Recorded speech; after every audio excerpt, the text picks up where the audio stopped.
Bonjour à tous, alors bienvenue pour cette nouvelle vidéo. Je vais vous présenter une amie qui va vous raconter des choses absolument incroyables. Et vous allez vous régaler, j'en suis certaine, parce qu'elle va aussi vous parler de guérison. Elle a souffert d'un cancer, et donc elle va vous parler de guérison. Tout d'abord, je voudrais vous remercier pour vos abonnements, pour vos likes, pour vos commentaires. Merci du fond du cœur. Maintenant, je vous présente Nathalie. Bonjour. Voilà. Bonjour Nathalie, tu viens spécialement de Paris, c'est ça? Ouais, ouais. Voilà, spécialement pour faire l'interview. Mhm. Merci, merci beaucoup. Merci à toi de me faire venir, de me faire vers une vidéo. C'est très rare, c'est même carrément la première. Donc C'est ta première expérience de voilà. vidéo? Oui, oui, Oui, bah écoute, il faut toujours une première c'est pour se ça. lancer, voilà. Petit à petit, je vais me détendre. Exactement. Bon, détends-toi, on est entre nous, on n'est Ouais. que toutes les deux, il n'y a personne qui nous regarde. C'est Tout va ça. bien. Voilà. Alors, on va vous parler en fait de cancer, de guérison, de parcours de guérison.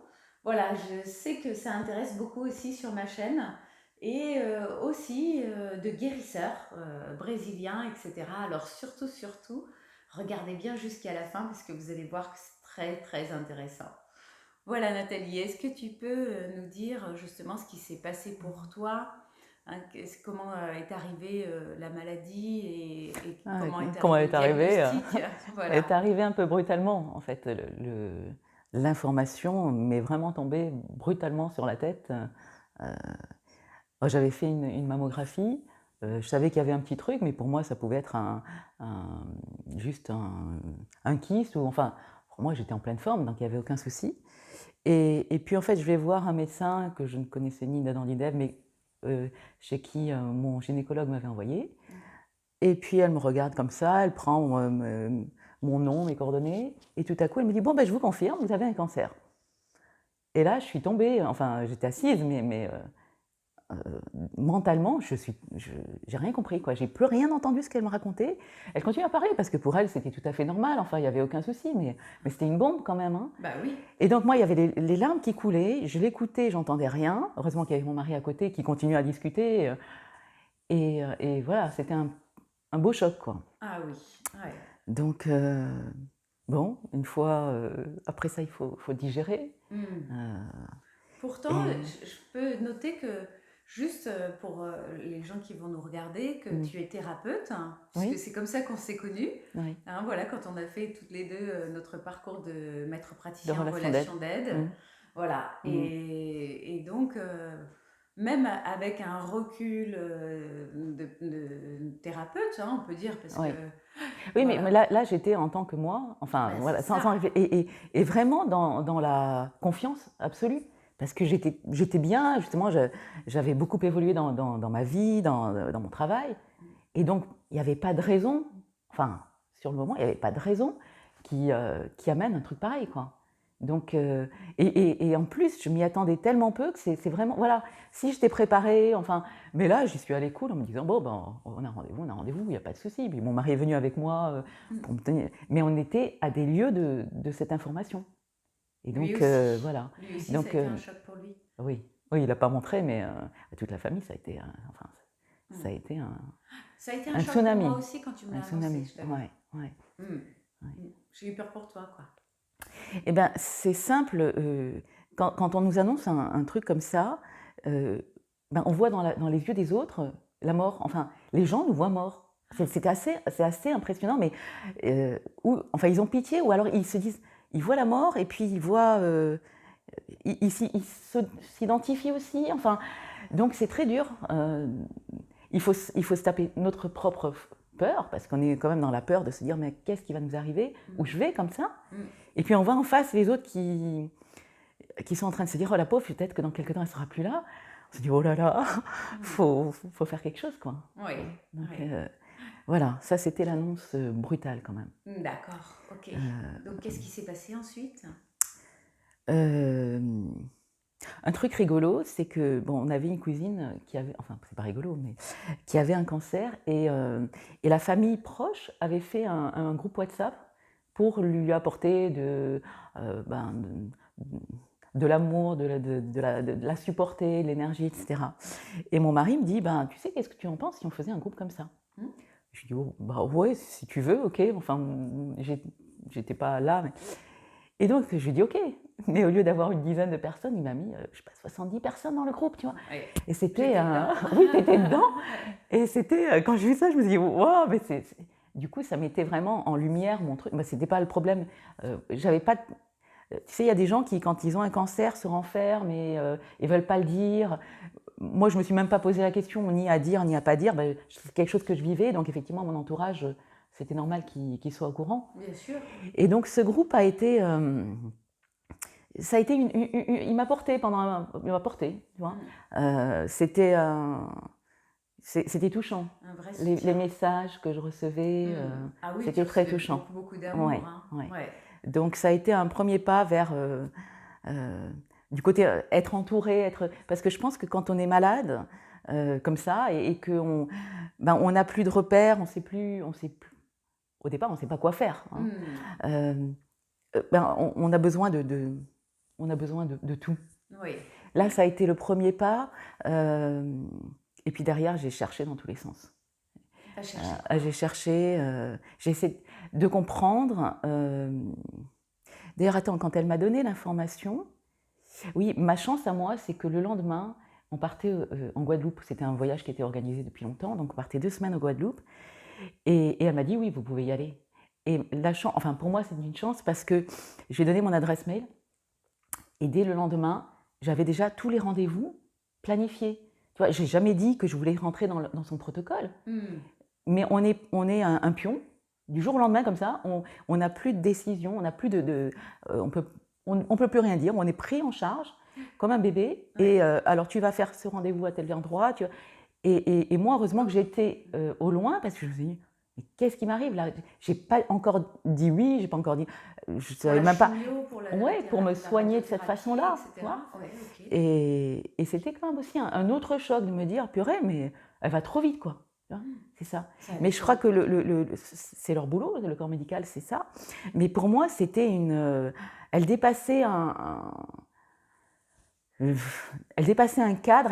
J'avais pas le temps, moi, de décider. Pas eu ton assentiment, en fait. C'est ça. C'est ça. Donc, merveilleux. Et puis dès que j'ai su, j'ai des tas d'amis qui m'ont envoyé des tas de documentation. Donc pendant l'avion, 7 heures ou je ne sais pas combien d'heures d'avion, j'ai feuilleté, j'ai lu. Parce que ce qu'il faut dire aussi, c'est que comme on avait fait la relation d'aide, on avait travaillé sur nous, pour moi, une maladie, c'est quelque chose qu'on va créer, que nous allons créer. C'est ça. Donc si on l'a créé, quelque part, on peut le décréer. Et donc, j'étais pas branchée, moi, la chimio, la radiothérapie, enfin tout ça, ça m'effrayait plus qu'autre chose. Je me disais que ça allait plus m'affaiblir et me tuer qu'autre chose. Et puis, il fallait faire aussi l'opération. Ça te tue carrément. Oui. De toute façon, la mort, elle plane. Hein. Enfin, même si tu es tu essayes de mettre le plus de vie possible autour de toi, il y a quand même une épée de Damoclès. En fait, on a cette épée de Damoclès, mais on n'y pense pas parce que là, on peut sortir dans la rue et puis se faire écraser. Oui. Mais là, c'est un peu plus présent, un peu plus... voilà, c'est plus vrai. Est-ce que tu as l'impression que tu ne maîtrises pas? Tu ne maîtrises rien. Tu ne maîtrises rien. Ouais. C'est ça. Et plus ça va, et plus le protocole a avancé, et moins je maîtrisais. C'était, il y a eu des moments où c'était l'horreur. Oui. Me dire purée. Parce que du coup, tu es rentrée dans le protocole. Alors du coup, je suis revenue de mon voyage plus informée, peut-être ayant pas digéré, mais m'être approprié l'information. Et je me suis renseignée aussi sur un autre hôpital, enfin une autre façon. Peut-être, je me suis dit peut-être que les autres, ils auront un autre diagnostic, enfin pas, ou un autre protocole à me proposer. Voilà. J'ai une de mes meilleures amies qui a été très présente, qui est radiologue et qui depuis Nice m'a pris des rendez-vous à l'IGR en me disant quand même, ok, là où tu vas te faire opérer, c'est bien, mais quand même un institut comme l'IGR, ils ne font que des cancers et des cancers de sein toute la journée, et donc au lieu d'en voir un ou deux dans la journée, mais ils en voient je sais pas combien. Donc elle m'a dit, bon, prends quand même cette information. Et en fait, c'est là que je me suis fait soigner. C'est quoi l'IGR? L'Institut Gustave Roussy, à Villejuif. À Villejuif, d'accord. Okay. Et je suis tombée tout au long de de mon parcours, des gens fantastiques, vraiment, très dans l'empathie. Il y a pas un moment où tu as l'impression qu'ils ont de la pitié pour toi, mais et puis il y a quand même de la gentillesse, enfin, voilà. Donc après 1000 péripéties, parce que j'ai cassé les pieds, enfin j'ai été vraiment une patiente épouvantable pour tout le monde, même ma copine, qui est à Nice, me disait, mais en 25 ans de patientèle, j'en ai peut-être eu 3 comme toi, quoi, parce que j'ai été vraiment...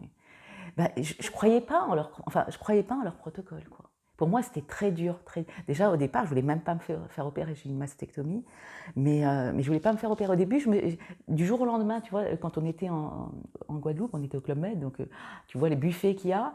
Moi, j'étais très sucre, enfin chocolat. Et du jour au lendemain, j'ai abandonné tous les sucres lents, les sucres rapides. Je me promenais dans ce buffet-là. C'est pas que je regardais, mais en étant aveugle, quoi, tu vois.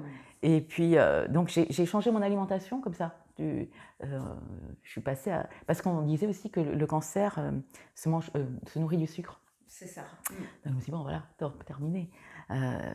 Et donc, ben non. Bah oui, non, normal, voilà, pour bien moi, j'allais travailler de telle sorte à le défaire, ce cancer, sans avoir besoin de passer par tout le protocole qu'il proposait.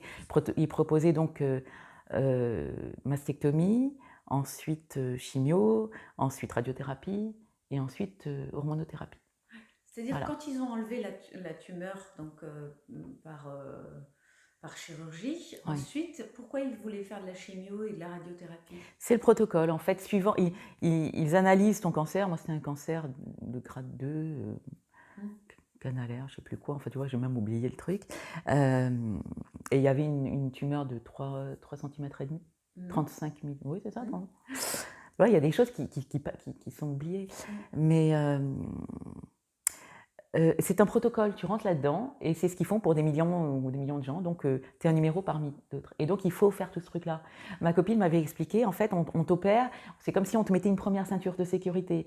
La chimio va venir te mettre une autre ceinture de sécurité. Et en fait ils te barricadent de tous les côtés pour ne pas que ça revienne. Voilà, ça c'est leur protocole. Ouais. Donc j'étais déjà galère emmerdeuse pour faire l'opération. Et puis derrière, en même temps, quand j'ai décidé de faire l'opération, enfin quand j'ai dit OK, j'ai eu l'impression qu'il y avait une chape de béton ou de plomb qui s'éloignait de mes épaules parce que toute la famille autour de moi m'était effrayée de mes réactions et de ma façon de vouloir me soigner. Tu vois. Ah oui. C'était la peur totale, quoi.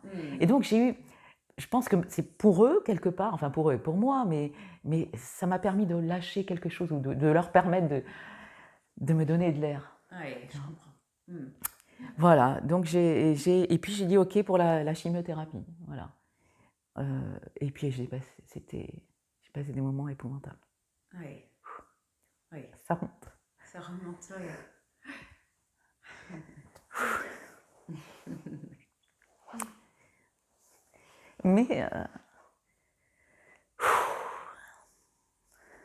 Mais j'ai été vraiment accompagnée.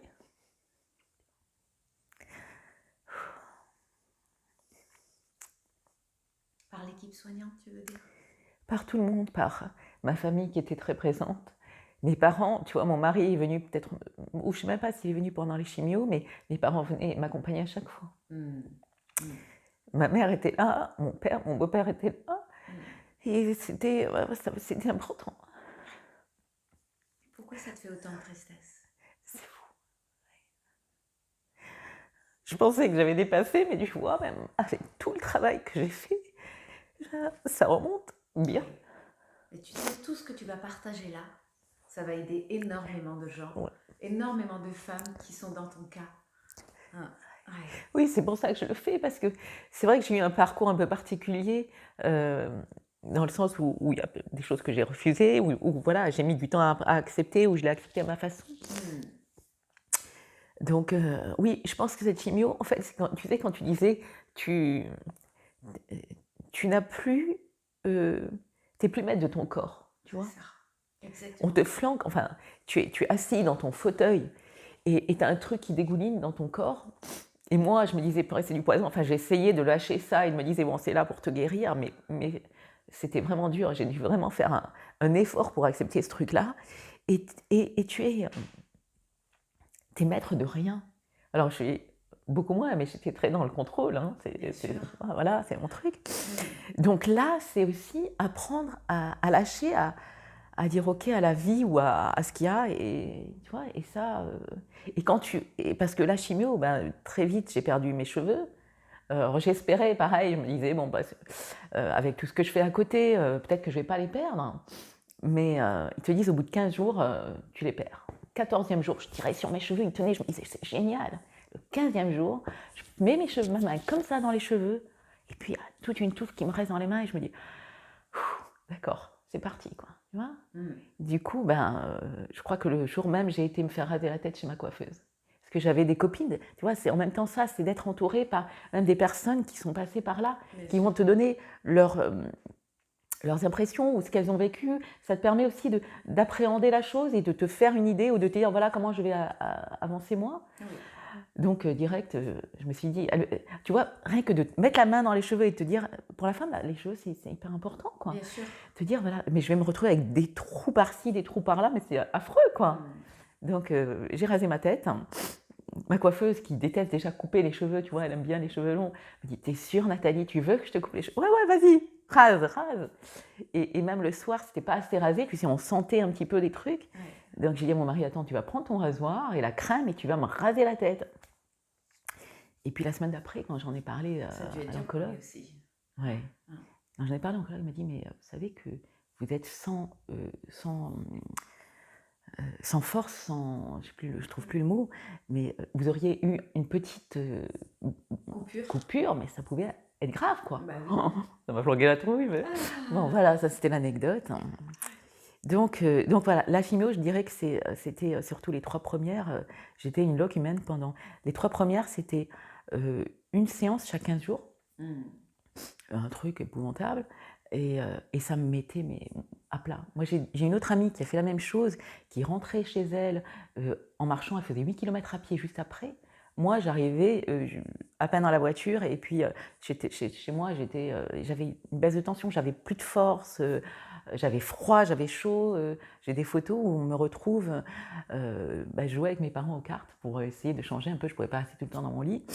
J'avais des gants, des moufles, j'avais dans mon salon où j'avais mon manteau, un truc dessus, et puis 3 minutes après, j'enlevais tout, et puis je remettais tout. Enfin, c'était délirant, quoi. Voilà, ça c'était la chimio. Après, c'était plus simple parce qu'après, c'était 12 séances espacées d'une semaine. Et elles étaient moins épouvantables. Moins fortes, ok. Mais bon, c'est un... Voilà, je pense que ça a été les pires moments. Et en parallèle, j'ai cherché dans tous les sens. Donc j'ai fait de l'hypnose, j'ai vu un médecin indien qui m'a suivi, qui m'a fait des massages particuliers. J'ai pris des médicaments particuliers. J'ai pris des médicaments, des médicaments, des compléments alimentaires, des trucs des trucs. Ouais, non, les médicaments c'est pas mon truc. Des trucs indiens. J'ai pris aussi du ghee d'un côté l'Ayurveda et après j'ai pris d'autres trucs qui étaient bons pour je sais plus, il y avait plein de la chlorophylle, du ghee, j'ai tout essayé, j'ai essayé le FT, enfin plein de choses pour vraiment aller aussi faire du décodage, tu vois, du décodage pour savoir pourquoi ça m'était arrivé. Oui. Tout ça dans l'espoir de si tu arrives à savoir pourquoi, tu peux dénouer encore. C'est ça. En fait, oui, le principe du décodage biologique, c'est que notre corps n'a pas de mots MOTS pour parler, donc il utilise des mots MAUX pour exprimer le stress qui s'est biologisé à l'intérieur de nous. Voilà, donc c'est de cela que tu parles. Ouais. Voilà, donc j'ai eu des différentes pistes qui pouvaient expliquer ce cancer. Et ça m'a aidée. J'ai vu aussi un acupuncteur qui m'a aidée, même avant l'opération, pour renforcer mon corps, pour qu'il puisse supporter tout ça, tu vois. Et ça, c'était une grande aide aussi. Bah oui. J'ai une amie qui est énergéticienne qui, avant chaque chimio, travaillait sur moi pour permettre à ce que tous les produits qui allaient vraiment être positifs pour réparer la chose, pour guérir, enfin, après, on y croit ou pas, mais moi, j'y croyais.